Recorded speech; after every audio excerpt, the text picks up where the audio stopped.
Bueno, mis hermanos, una vez más agradecido con el Señor de permitirnos estar aquí reunidos en la iglesia. Coge, amor.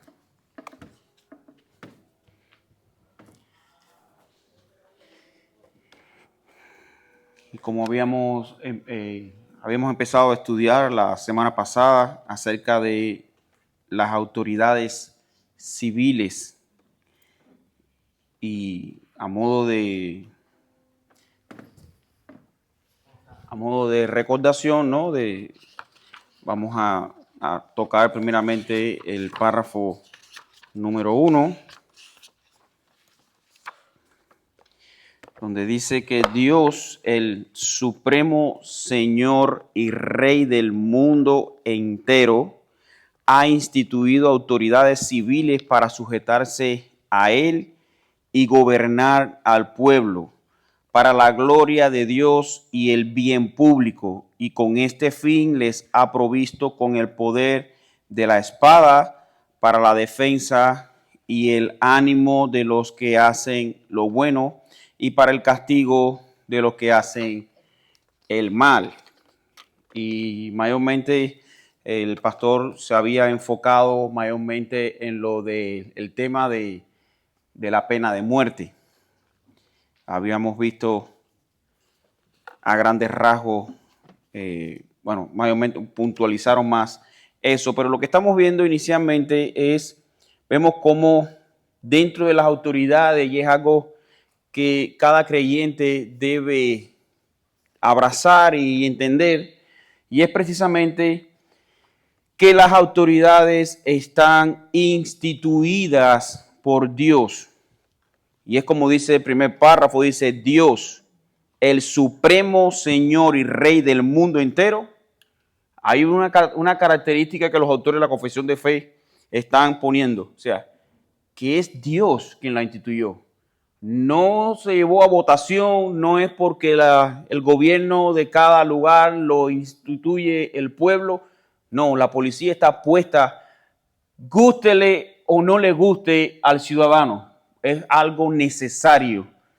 Pero más que nada, y a veces hasta ni ellos mismos saben en estos momentos la policía o el gobierno nacional, es que precisamente ellos son servidores de Dios, porque fue el propio Dios quien ha establecido y quien ha instituido que tengamos oficiales con el fin de que, el mismo párrafo lo dice, para la gloria de Dios primeramente y el bien público, y con este fin les ha provisto con el poder de la espada para la defensa y el ánimo de los que hacen lo bueno y para el castigo de los que hacen el mal. O sea, es necesario para un buen funcionamiento de una ciudad como un establecimiento de nación.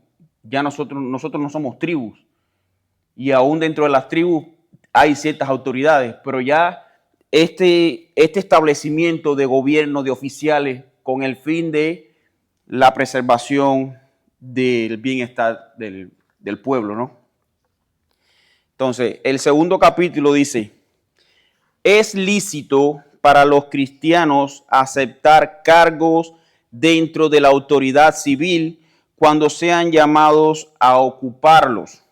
En el desempeño de dichos cargos deben mantener especialmente la justicia y la paz según las buenas leyes de cada reino y estado. Y así ahora en este propósito, bajo el Nuevo Testamento, pueden hacer lícitamente la guerra en ocasiones justas y necesarias. Y muchas veces, años atrás, estamos hablando ya unos cuantos años atrás, una de las visiones más complicadas que estaba surgiendo en la iglesia era precisamente por el movimiento de los anabautistas. Los anabautistas decían de que ningún creyente debería tener ninguna posición que tenga que ver directamente con el gobierno, porque eso, claro, ellos venían de una visión, un gobierno muchas veces tirano. Los mismos puritanos tuvieron que salir huyendo de su país natal por la persecución que estaban teniendo como creyentes. Entonces ellos tenían ese concepto de ver al gobierno como algo malo, algo diabólico.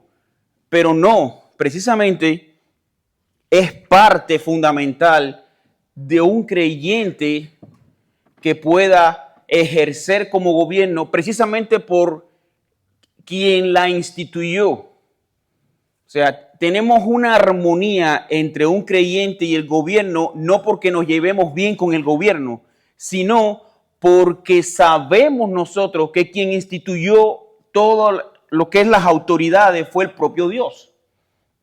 Entonces, quiero antes que nada, vamos a estar tocando este segundo párrafo, mirando tres aspectos importantes dentro de este párrafo. Primero, su consecuencia ética, su conveniencia ética, disculpen, su interés especial y su prerrogativa peculiar. Y la palabra prerrogativa significa el derecho o el privilegio concedido a alguien por su cargo o condición. En otras palabras, a nosotros nos conviene ejercer autoridad o ser llamado a ejercer autoridad en puestos de autoridad, valga la redundancia, precisamente por esa prerrogativa, porque siendo instituido por Dios, nosotros tenemos mejor relación por ser hijos de Dios y por ende mayor entendimiento del propósito final de la autoridad. Y es lo que muchas veces este movimiento anabautista vio y se negaba tanto, viendo la catástrofe que estaba en su gobierno. Decía, ¿cómo un cristiano va a participar de ese tipo de organización? Y hoy en día, de tantos que hemos hablado con el tema de las votaciones y eso que surgieron el año pasado, uno se puede llamar como creyente, decir, ¿cómo es posible que un creyente pueda pertenecer a cualquiera de esos partidos que están ahí, teniendo la mentalidad que tienen ellos?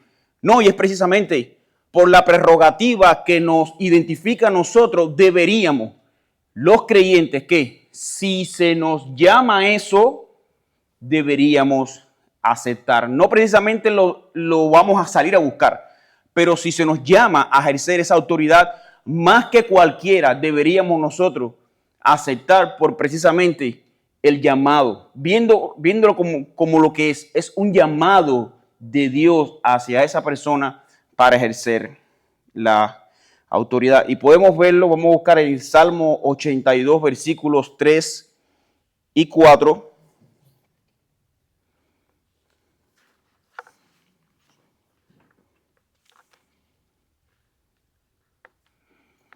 Salmo 82, versículos 3 y 4, y dice la palabra: defender al débil y al huérfano, haced justicia al afligido y al menesteroso, librad al afligido y al necesitado, libradlo de la mano de los impíos. Y ven el concepto de autoridad. No estamos hablando que simplemente eso sea delegado a personas crueles, personas que no tengan absolutamente nada que ver con nosotros. Nosotros somos santos, llamados a la santidad, al pacifismo. Y precisamente el pastor Sam Waldron, en su comentario, él hablaba de ciertos errores. Él hablaba como de 3 errores, pero yo les voy a citar por lo menos 2. Y es precisamente la idea de ese pacifismo. No, tenemos que tener mucho cuidado, hermanos, porque quizás caigamos tanto en evitar el problema, mantener la paz con todo, y esa paz con todo podemos caer en el ecumenismo, que todo el mundo cabe en la religión cristiana, y sabemos que no es así. De hecho, los propios autores de la Confesión de Fe, este título del cual estamos estudiando, la Confesión Bautista de Fe, ha sido precisamente fruto de esas grandes luchas que tuvieron las iglesias defendiéndose ellas mismas de los ataques heréticos que estaban sufriendo y de precisamente falsas acusaciones del propio gobierno acerca de las prácticas que se le estaban adjudicando precisamente a la iglesia. Y ellos tuvieron que, como en el buen cubano que decimos, se tuvieron que poner en 3 y 2 y decirle, esto es lo que nosotros creemos, y a partir de esto somos capaces hasta de morir por defender estas cosas. O sea, que parte de la defensa de la verdad implica también que ejercer autoridad y respeto hacia los demás. Y por eso lo que estamos hablando en este texto no solamente le incumbe a personas ajenas a la iglesia, a creyentes, sino de hecho le incumbe más todavía a los que estamos dentro de la iglesia, de los que pertenecemos al Señor, porque debemos tener ese revestimiento de justicia, de amor, de dominio propio, y del cual de nosotros debe emanar o debe irradiar hacia el resto de la ciudad, ¿no? Nosotros como iglesia. Lucas capítulo 3, versículo 14, es otro texto que nos habla acerca de lo lícito que es para el cristiano aceptar cargos y la responsabilidad. Aquí en estos tres, sí, hermana, si lo tienes, por favor, léelo. ¿Capítulo 3? Lucas capítulo 3, versículo 14. Yo lo tengo también. Bueno, hermano, léalo usted. También le preguntaron unos soldados diciendo, ¿y nosotros qué haremos? Y les dijo, no hagáis extorsión a nadie, ni calumnies, ni contentaos con vuestro salario. Me llama mucho la atención porque, de hecho, estos soldados eran soldados romanos que se habían convertido al Señor por la predicación de Juan. Y entonces ahí vemos cómo el mismo, no se le fue dicho, no, ¿sabes qué? Para hacer, dice, ¿qué es lo que haremos? No vemos en el texto que diga, no, ¿sabes qué? Tienes que dejar las armas, deja el uniforme y tienes que vivir como un civil, no puedes ejercer, no puedes ser militar, no. Al contrario, le dijo, no, a partir de ahora que conociendo, lo que debes hacer es que practicar la justicia. No extorsiones a nadie, no le pidas dinero, no le pidas soborno a nadie, sino lo que tienes que hacer es que aplicar aún más la justicia. Entonces ahí podemos ver cómo un creyente está llamado, de hecho, ¿a qué? A ejercer autoridad por el hecho del entendimiento que debe tener de Dios y por ende del llamado hacia la protección de los demás. Entonces vemos que es lícito para los creyentes aceptar cargos dentro de la autoridad civil cuando sean llamados a ocuparlo. Ahora, en el desempeño de dichos cargos deben mantener especialmente la justicia y la paz según las buenas leyes de cada reino y estado. Así ahora, con este propósito bajo el Nuevo Testamento, pueden hacer lícitamente la guerra en ocasiones justas y necesarias. Y a lo mejor hay personas que dicen no, otras religiones que han malinterpretado esto. No, yo no puedo ir a la guerra, yo no puedo matar a mi prójimo. No, precisamente es eso. Que el que viene a atacarte no es tu prójimo. Y ahí a veces, creemos, esto lo hemos hablado en otras ocasiones, y es precisamente el mal concepto que se tiene del prójimo. El prójimo mayormente siempre ha sido ¿qué? Tu hermano en la fe. No es solamente, a veces no se malentiende de que aún mi vecino que no está teniendo una gran actitud conmigo, precisamente no, es que yo tengo que hacerle bien al prójimo. No, tienes que tener cuidado de a quién tú te estás refiriendo como tu prójimo. Y en la palabra de Dios mayormente siempre se decía inicialmente a los de tu misma tribu, pero más en el Nuevo Testamento a tu hermano en la fe. Aún tienes que tener más consideración de tu hermano hasta de tus propios familiares, porque muchas veces nuestros familiares son los primeros enemigos que nosotros tenemos de la fe. Ahora, no estoy queriendo decir con esto que lleguemos a nuestra casa y ataquemos a piedra y espada a nuestros familiares. No, pero nuestros hermanos, aquellos que fueron salvados por la misma sangre que fueron lavados tus pecados, ese es tu prójimo. Entonces, y vamos a verlo como en Romanos capítulo 13, versículos del 3 al 5. Y aquí mayormente estamos hablando del sometimiento que debemos tener nosotros como creyentes hacia las autoridades. Romanos capítulo 13, versículos del 3 al 5.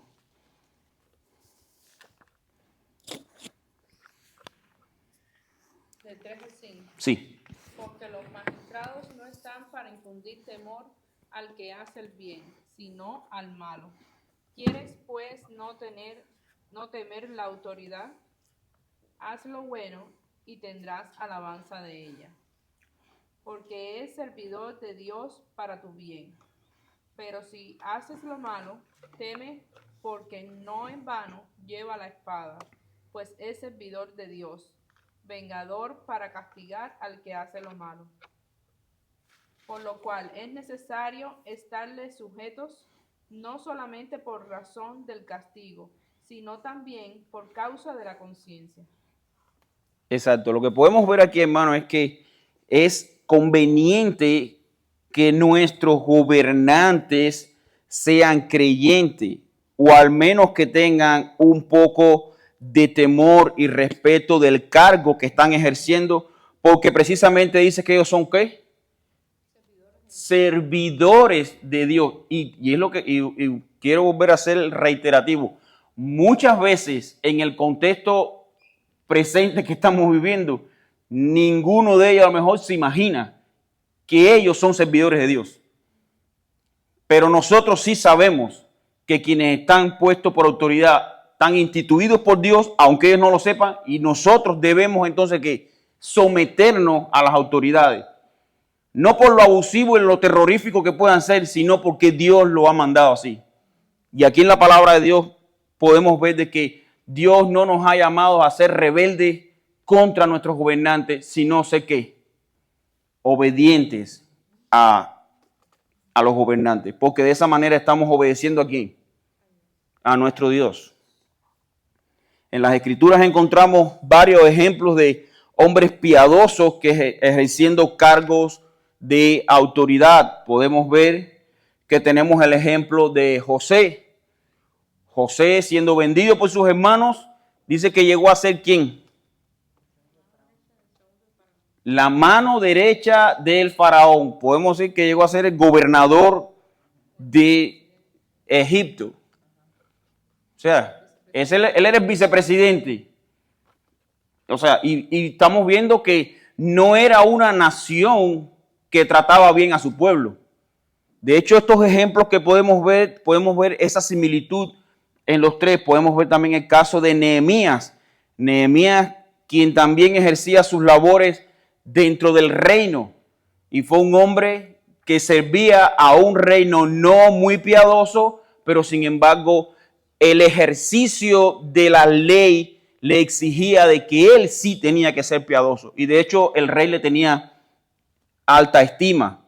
Vemos el caso de Daniel y sus amigos.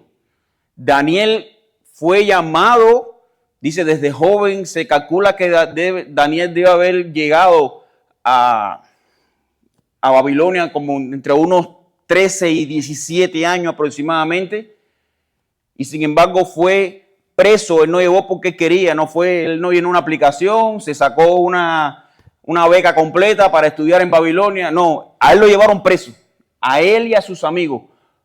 Pero sin embargo vemos la inclinación de Daniel y sus amigos a no contaminarse, a mantenerse en santidad. Y dice que esa cercanía a Dios por hacer las cosas para Dios lo llevó a tal punto que le tuvo de gran estima delante del rey de Babilonia. Daniel y sus tres amigos, quienes tuvieron cargos aún dentro de la nación babilónica, y esta precisamente era la que estaba esclavizando a su pueblo. Pero precisamente ahí Dios lo puso para que fuera diferente y sin contaminarse como los demás. Entonces, hermano, podemos ver como que en este país no es obligado ser militar, como en otros países que obligan a los jóvenes a practicar por un tiempo ese servicio militar. Pero si alguien lo desea, es un llamado honorable que nos represente en la fila del ejército por la necesidad de defender la nación y el bienestar de todas las personas.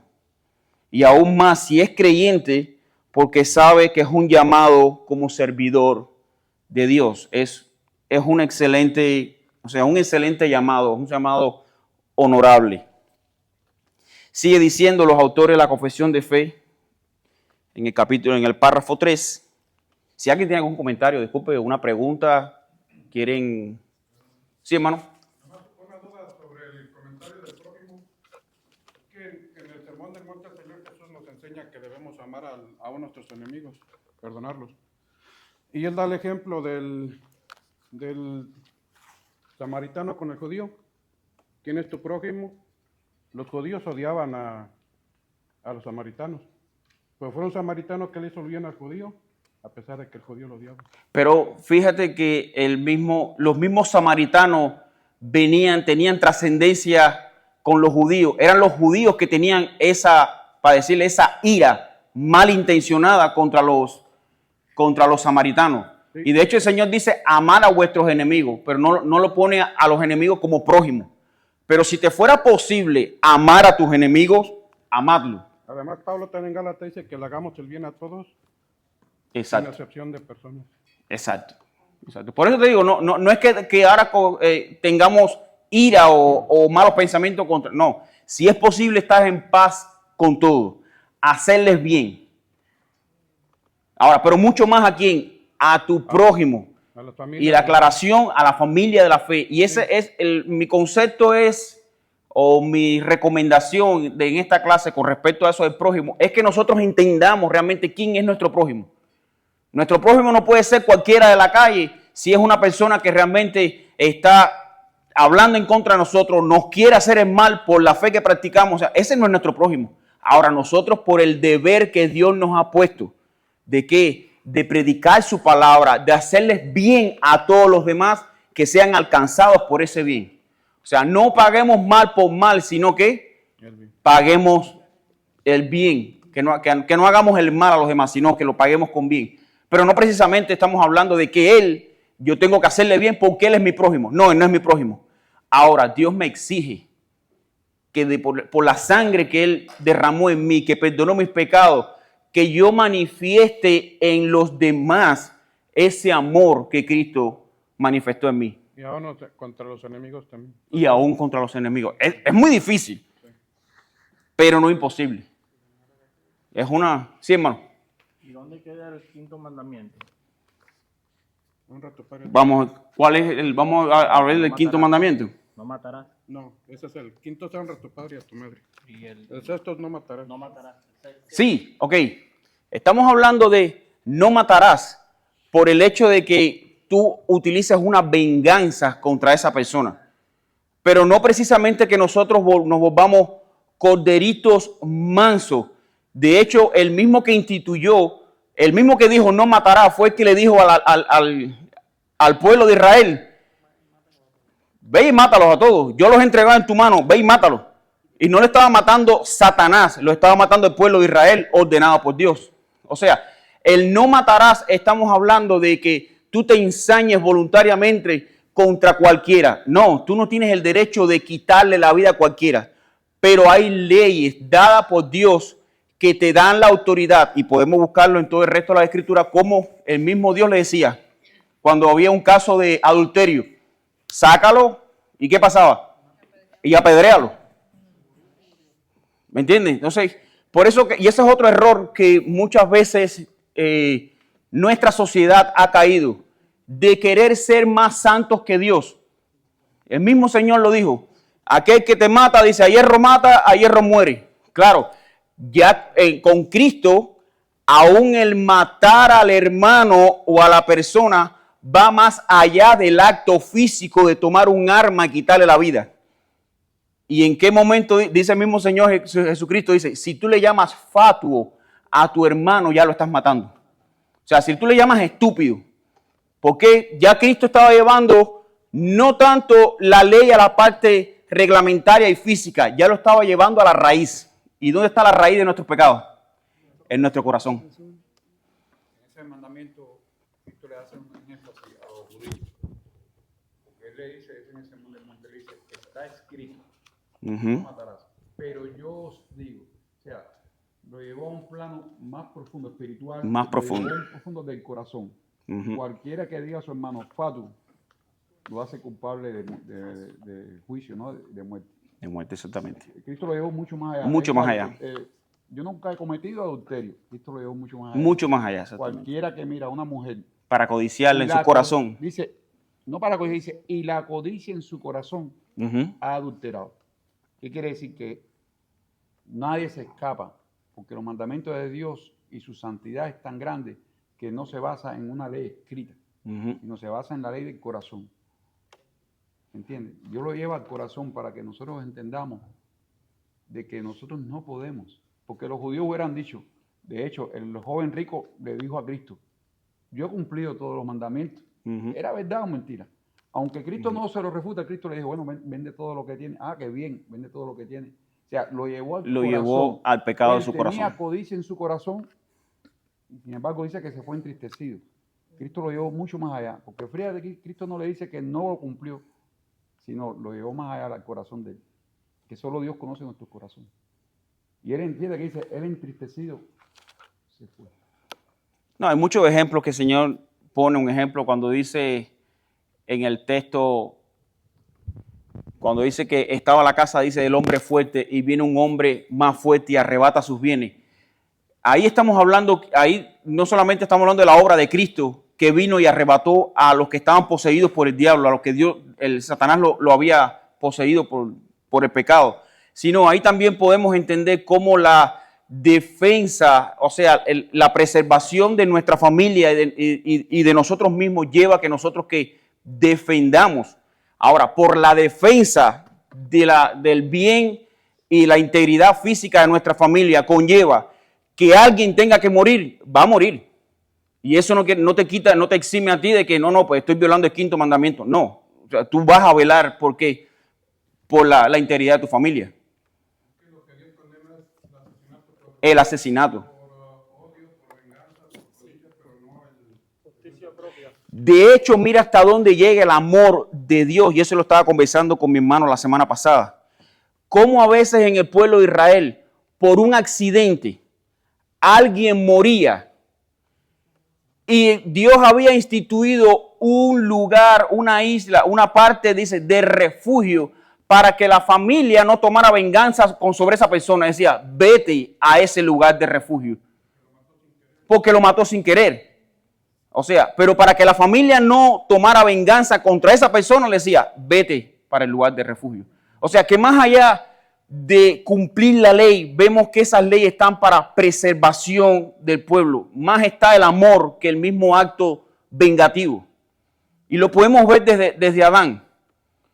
Adán y Eva, después que pecaron, automáticamente se merecían la muerte, el exterminio total de ellos. Pero sin embargo, Dios proveyó un animal que cumpliera la deuda que ellos provocaron. ¿Alguien tenía que morir? Sí, alguien murió un animal. Alguien tenía que morir. Nuestros pecados demandaban que nosotros muriéramos y alguien murió, el Hijo de Dios. Murió por todos nosotros. Dios no pasó por alto que su justicia, pero más fue su amor que su justicia. Dios mató a su Hijo en la cruz. Dios mató a ese animal para perdón de pecados de Adán y Eva y en nosotros en Cristo para perdón de nuestros pecados. Y sin embargo hubo un asesinato. Pero fue el Santo de Israel que tenía, el Santo de Dios que tenía que morir por nosotros. Hay tiempo. Sí, tenemos tiempo. En cuanto a lo del prójimo, yo quería agregar algo. Sí. Porque en cuanto al prójimo, está sujeto a la ley y la misericordia. No hay un prójimo es este, no, eso está sujeto a eso. Porque cuando tú coges Levítico 19, Dios manda a Israel que al extranjero que mora en él lo ame como a ti mismo. O sea, no solo es un extranjero, sino viene siendo casi parte de ustedes. Y lo voy a leer porque cuando Jesús hace la parábola, samaritanos y judíos no se llevaban, eran enemigos radicalmente. Pero el texto no se basa en eso, sino en que le dijo, ¿quién de ellos fue su prójimo? Dice, el que tuvo misericordia. Entonces, ahí está sujeto a eso. Pero volvemos a lo mismo, lo que tenemos que entender la raíz de dónde salen los samaritanos y los judíos. Sí, eran enemigos. Eran enemigos, pero pero los samaritanos eran, eran personas que tenían trascendencia, de que salían, eran como de padres judíos, pero que eran como que desechados. Entonces ellos eran prácticamente ¿qué? Judíos. Esa ira de entre judíos y samaritanos era por gusto. Y era mayormente una ira que estaba puesta, eran los judíos sobre los samaritanos. Sí. Exactamente. Por eso es que él puede decir que él es su prójimo. ¿Por qué? Porque tienes una ira que es por gusto. Pero sin embargo, más prevaleció el amor que aún viendo el samaritano, la ira que el judío tenía sobre él, sin embargo, él les quiso hacer bien. Mira cómo dice el texto, dice, como a un natural de vosotros tendréis al extranjero que mora entre vosotros y lo amarás como a ti mismo. Exacto. Pero dice que, ¿cómo dice? Como a un natural. No dice que él es un natural, pero sí que el trato santo que debe identificar a cada hijo de Dios debe... Ellos no eran judíos. No eran judíos, pero... Pero tú tenías que hacer con ellos como si fuera uno de tuyos, amarlos. O sea, el bien y la misericordia está ahí. Exacto. Ahora, cuando analizamos bien la parábola, el Señor pone el caso y pone a un levita, y a un sacerdote, si no estoy mal. Y ellos conocían la ley. Y ellos eran los que debían haber aplicado esa misericordia porque tenían la ley. Ellos conocían Levítico, ellos sabían lo que tenían que hacer con el hombre, más no lo hicieron. Exacto, más no lo hicieron. Entonces vino otra persona que no se le fue, que no conocían las escrituras, probablemente un samaritano, y hace misericordia con ellos. Ese es realmente el contraste de la parábola, que no importa cuánto tú sepas de la palabra del Señor o que El bien y la tan misericordia religioso se imponen más que el conocimiento y que todo lo demás. o qué tan religioso te O perciba. qué tan religioso tú eres. Casi siempre el ataque que se le hacía a los judíos o esa reprensión hacia los judíos era precisamente porque ellos decían que tenían la ley, que venían del linaje de Abraham, pero no cumplían la ley. De hecho, en Romanos el apóstol Pablo que dice, y si aquel gentil que no tiene ley, dice, hace por naturaleza lo que es de la ley, eso es él se hace ley para sí mismo. Entonces, ahí lo que vemos, lo que estamos viendo no es solamente decir que la iglesia reformada a tiempo con Dios, nosotros, no, es vivir conforme a los estatutos de Dios. Es mostrarle a una nación perdida, a una persona que no tiene a Cristo, mostrarle que nosotros no cumplimos el reglamento 17.04 que nos manda. No, nosotros simplemente manifestamos el amor de Dios. Eso es lo que debe identificarnos a nosotros. Toda la Biblia habla de justicia, habla de una ira santa, pero también habla de ¿qué? De un cumplimiento por misericordia. Dios nos ha llamado a ser misericordiosos. A ser cristianos. Sí, hermano. Cuando hace la justicia en contra de la ley terrenal. Sí, pero ¿quiénes son los que hacen la justicia en contra de la ley? Cuando se gradúa hace un juramento de cumplir y hacer cumplir las leyes. Exactamente. Hay países donde existen régimen y existe ley, pero no se cumplen. Y el policía toma las acciones por su propio medio. Exacto. ¿Cómo queda? ¿Cómo queda? Tenemos nosotros como creyentes que pedirle a Dios para precisamente poder vivir quieta y reposadamente en toda piedad y honestidad. Que no nos toquen personas como esas. Porque como decíamos al principio de la clase, normalmente muchas de esas autoridades ni se imaginan que son servidores de Dios. Ellos hicieron el juramento, a lo mejor porque se vieron actos fuertes, buenos para dar golpes, pero ellos no entienden de que ellos como autoridad deben ejercer una autoridad para agradar a Dios, no para agradarlos a ellos. Te digo, yo vengo de un país donde la policía hace de nosotros lo que les da la gana. Y no podemos alzar la voz porque nos llaman contragobernantes y nos trancan preso cualquier cantidad de años por una sanción que ellos desearon ponernos. ¿Qué nos toca a nosotros? Orarle al Señor.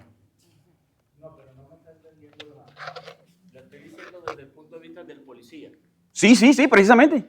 Él hace su juramento de cumplir y hacer cumplir las leyes. Ejemplo, toma a un delincuente, lo procesa. Por la corrupción que existe en ese país, lo sueltan. Ese delincuente sigue asesinando. Viene el policía, lo vuelve a agarrar, lo sueltan de nuevo.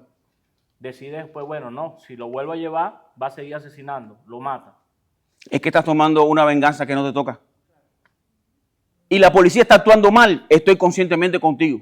Que esa parte de la autoridad está siendo mal ejercida, estoy conscientemente contigo. Pero el tú tomar y tienes una ira que es como ese círculo vengativo que tú entiendes que debe ser cerrado, alguien que abusó de tu hijo, que mató a tu hijo, alguien bien cercano, y tú ves como el asesino se pasea y tú has hecho la demanda, la denuncia y no pasa nada. Ese círculo tú necesitas en tu corazón que sea cerrado, pero tú no puedes tomar esa venganza por ti mismo porque tú no estás llamado a ejercer esa autoridad como policía y como gobierno. Es duro.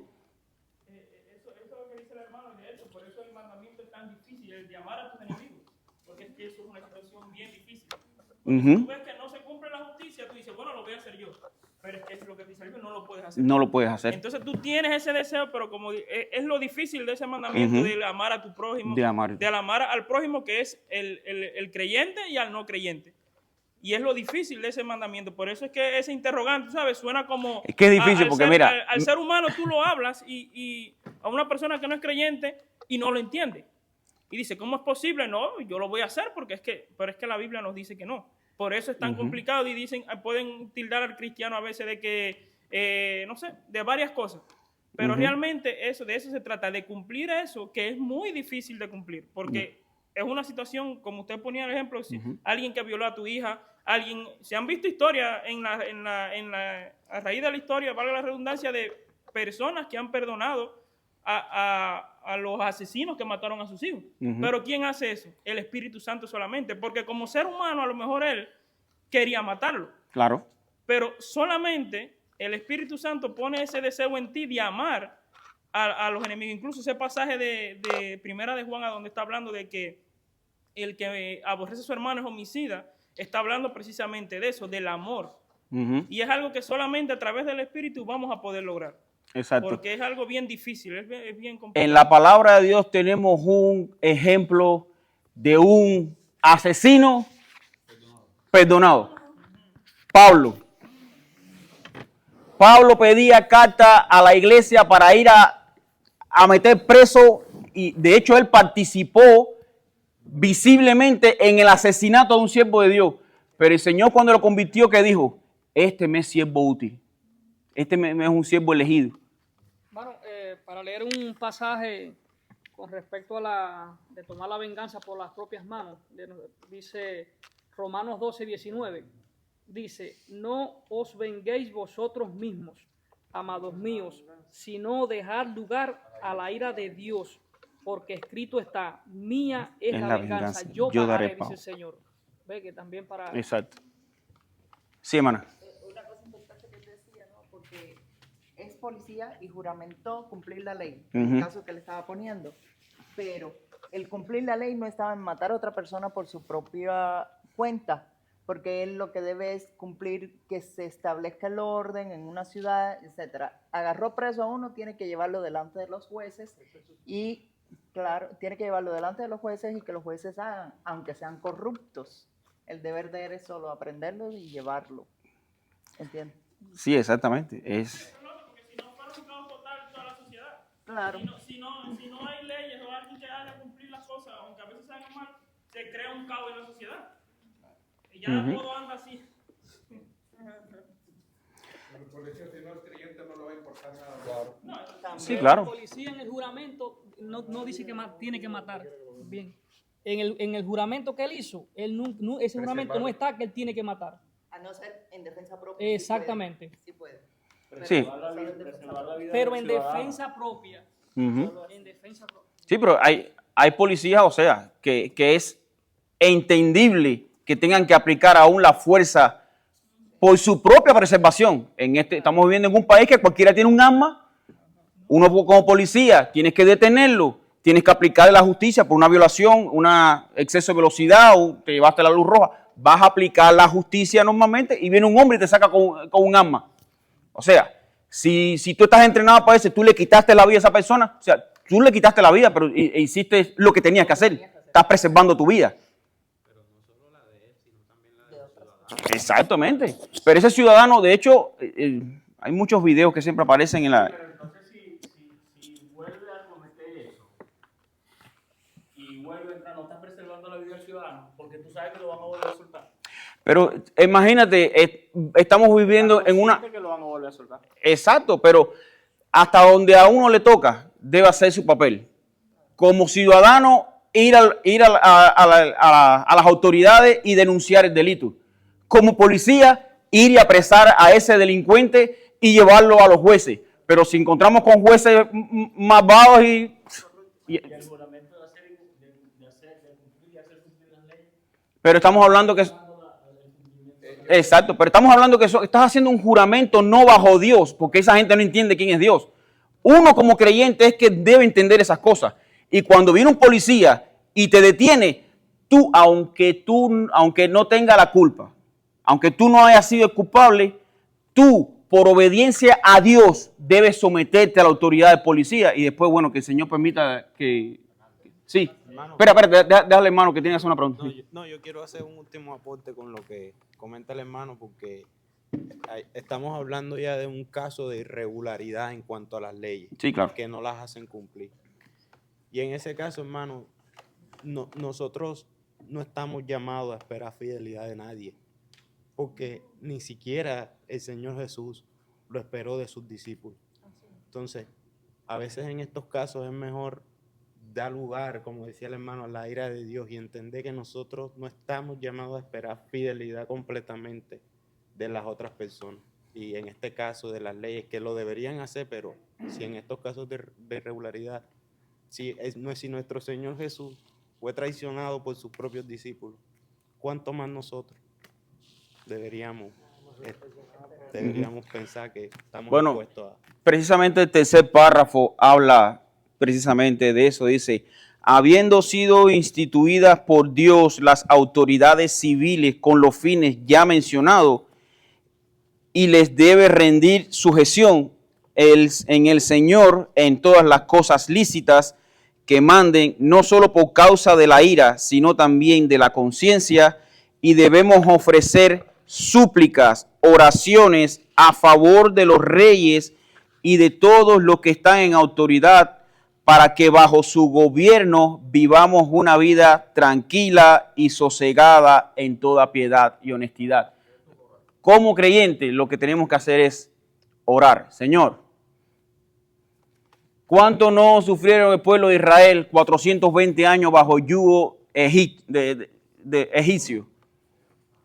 Ellos desearon, me imagino que ellos deben haber deseado tomar armas y vengarse, pero Dios no se lo permitió.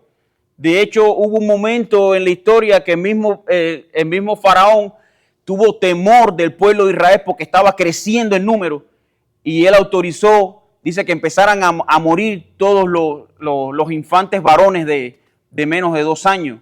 O sea, y estamos hablando de un gobierno impío, que eran los egipcios, pero Dios le estaba permitiendo todas esas cosas. Dime, ¿qué más que iba a hablar? Sí, hermano. Iba a preguntar, cuando un policía hace un juramento, ¿no está haciendo ese juramento con Dios? De preservar la ley, porque está establecido la autoridad por Dios, ¿verdad? Entonces, cuando jura... No sé el juramento que ellos dirán si ponen la mano en una Biblia y juran delante de Dios, como cuando un presidente o cuando tú vas a ir a un juicio a declarar que tú pones la mano. No sé si en el juramento digan, juras delante de Dios a hacer estas cosas. No sé.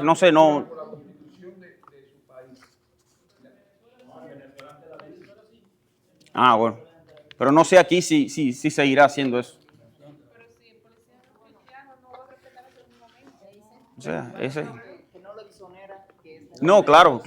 Es delante de Dios y tiene la ley inscrita en sus corazones. Exactamente. Sí, hermano.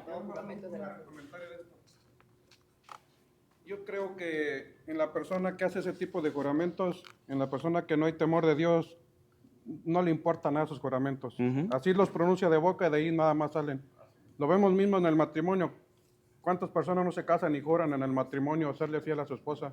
Pero quizás ahí mismo en el juramento está pensando en otra mujer. Exactamente. Y con uno y con otro. Yo digo que todos sus juramentos, si no hay temor de Dios, no les importa. Ahora, pueden engañarnos a nosotros, pero no a Dios. Dice que todas estas cosas, y aun cuando nosotros las hacemos bien a ese tipo de personas, dice, ascuas de fuego amontonarás sobre tu cabeza. No es simplemente que yo te voy a hacer el bien para que te caiga un ascua de fuego, lo que hace falta que te escache. No, es dejándole que espacio a la ira de Dios. Nosotros nos toca pedirle al Señor que nos capacite de esa paciencia y que podamos obrar como Dios quiere que un hijo de Dios obre. Ahora, que Dios se apiade de él. Es lo que nos queda. Recuerden que en el texto, las cartas están hechas para la iglesia, es para cristianos. En el texto dice, los cristianos que obedezcamos a las autoridades. Todo el mundo debe, o sea, todas las naciones, su gente debe respetar la autoridad. Pero aquí hay un llamado para cristianos, que debemos, primero, orar por ellos y serles obedientes. Y serles obedientes para el Señor. Por causa de la conciencia, dice. ¿Entiendes? Ahora, no podemos quitar que vivimos un siglo presente malo, donde la injusticia es la que predomina más que la justicia. Dice que ellos que detienen con injusticia la justicia de Dios, la verdad de Dios. Entonces, ahí está. Bueno, Romanos 13. Como cristianos nos toca que, aunque vivamos en Cuba, aunque vivamos con dictadores, con lo que sea, obedecer y orar. Obedecer y orar. Sabemos que muchas de las leyes que hay son injustas. Son injustas. Como en este país, igual que hay leyes sumamente injustas que uno ve, como otras justas. Pero nosotros lo que nos toca como creyentes, obedecer a Dios y orar. Y someternos a las autoridades. Porque qué más injusticia que Roma, que mató y se burlaba de los cristianos en el Coliseo de Roma. Ahora, los ojos de Dios no están exentos de ver esas cosas. De estas cosas. A Nabucodonosor le dijo, ataca a Israel, arrásalo, llévalo contigo, pero le dijo, pero después yo voy a tomar juicio sobre ellos. Y miren a ver si hoy Babilonia existe. La desgarró completo, hizo juicio sobre Babilonia. A los egipcios le dijo 400 años, pero después ellos van a pagar. Y los egipcios tuvieron las plagas. Y salieron y desnudaron al egipcio completo. Toda la riqueza casi se la quitó Israel cuando salió. Pero su pueblo sufrió en oración hasta que llegó el Salvador. Y hoy igual le tenemos que esperar. Fíjate que él dice, no hagáis nada. La ira es mía. Se nos manda a esperar, a estar tranquilos y en paz, a orar. Hermano, ¿por qué es que nosotros sentimos ira? Claro. Porque somos hechos a imagen de Dios. Esa ira que usted habla, hermano, es precisamente la ira natural que debe sentir un hombre porque no se ha cerrado el círculo de la justicia. Cuando alguien hizo algo que quebrantó la ley, debe pagar. Cuando esas autoridades no aplican su justicia, esa ira normal está dentro de nosotros. Pero ¿dónde la refugiamos nosotros? En Dios. Señor, en tus manos te entrego esto. Tú sabes todas las cosas. Dice Romanos 13, de versículos 6 al 7. Pues por esto pagáis también los tributos, porque son servidores de Dios que atienden continuamente a esto mismo. Pagad a todos lo que debéis, al tributo, tributo, al que impuestos, impuestos, al que respeto, respeto, al que honra, honra. Dale al César lo que es del César. Dale la obediencia al gobierno que Dios demanda que tú le hagas. Eso es nuestra parte. Que el gobierno haga injusticias o aplique bien la justicia, ya eso es nosotros orándole a Dios. ¿Para qué? Para poder vivir quieta y reposadamente en toda piedad y honestidad. Dice Primera de Pedro, capítulo 2, versículo 17.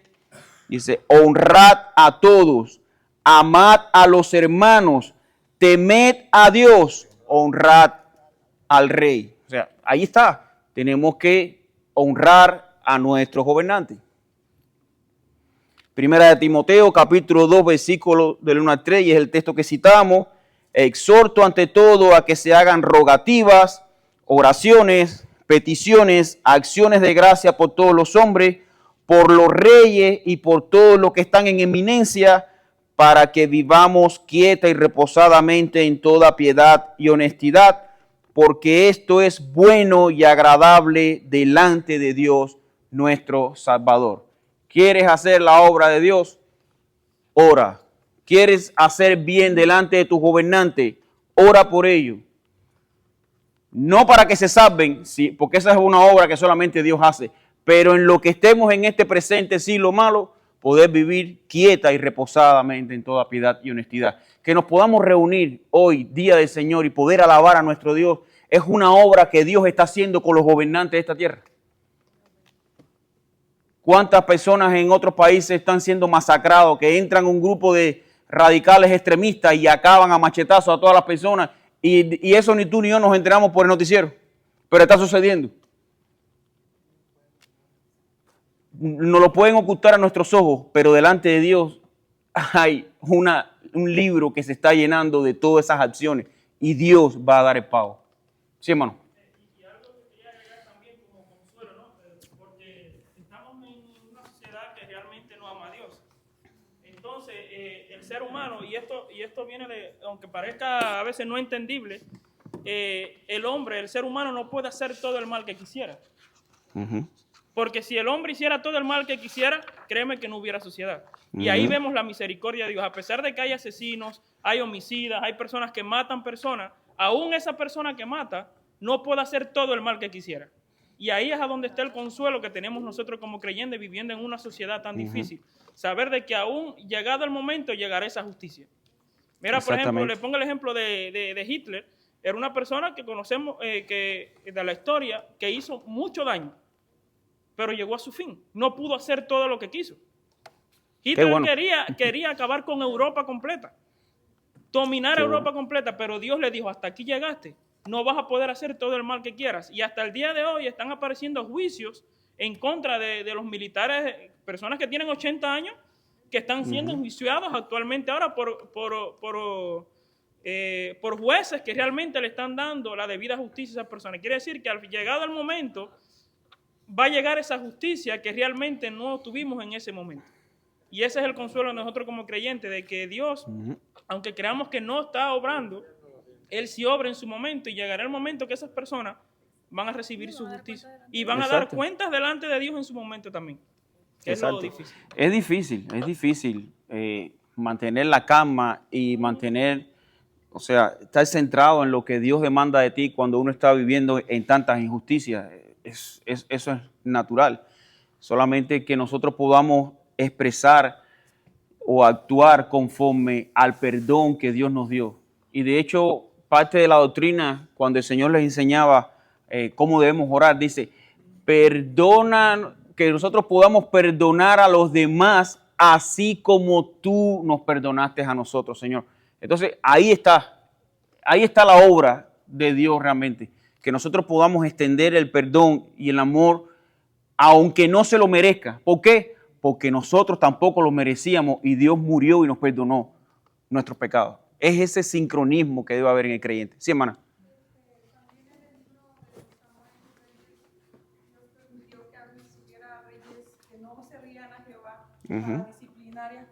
Al pueblo, exactamente. Muchas veces en Primera y Segunda de Reyes vemos cómo el pueblo se separaba de Dios y dice, y se levantó un rey que no, dice, que hizo lo malo delante de los ojos de Dios y descarrió completo al pueblo. Y eran cosas que Dios permitía, ¿para qué? Para disciplinar al propio pueblo por su desobediencia. Nosotros a veces también queremos que Dios aplique su justicia en esta tierra a toda la gente que hace iniquidad. Y si Dios castigara todos los pecados aquí en la tierra, por demás está el infierno. Entonces, hay gente que va a pecar, que va a violar las leyes y van a llegar hasta el final de su vida tranquilos. Pero como dice el Señor Jesús, va a llegar el día de la siega, donde será apartado el trigo de la cizaña. Y ahí es donde ellos van realmente a pagar el castigo que ellos se merecen si no se arrepintieron. Por eso, hermano, quizás como aplicación final, todavía me faltaba un pedazo de un escrito que le había traído. Se lo voy a leer y vamos a cerrar de esta manera. Dice, vemos cómo el pueblo de Israel llegó a ser tan numeroso que el propio faraón tuvo temor del número del pueblo. El pueblo pudo organizar una rebelión, pero a Dios no le agradó que el pueblo hiciera eso. Fue el mismo Dios quien liberó a su tiempo. Fue el propio Dios que liberó a Israel del gobierno de Babilonia. Los judíos estaban esperanzados con la llegada del Mesías porque creían que iban a ser liberados del imperio romano, pero no. Dios vino a librarlos de un imperio más peligroso que el de los romanos, el imperio del pecado y de la muerte eterna. Y ahí es donde está nuestro triunfo y nuestra esperanza, poner los ojos en el dador de la vida. Dios sabe todas las cosas, Dios es omnipotente, omnipresente, Él es soberano. Todas las cosas suceden porque Él las gobierna. Él está permitiendo lo bueno y lo malo.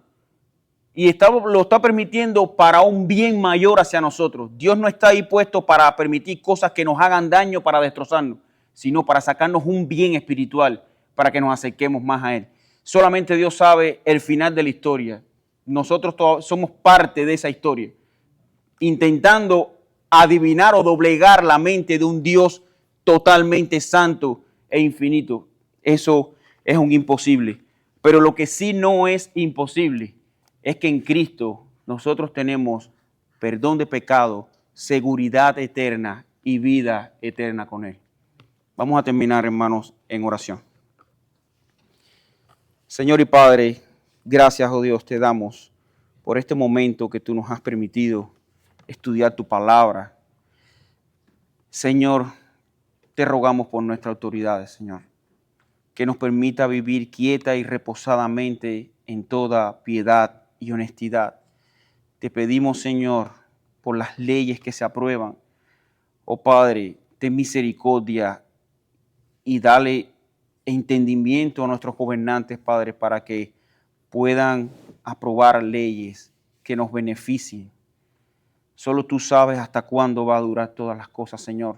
Pero mientras tanto, te pido como tu Hijo, Señor Jesús, le pidió por los apóstoles en Getsemaní, que guárdalos del mal.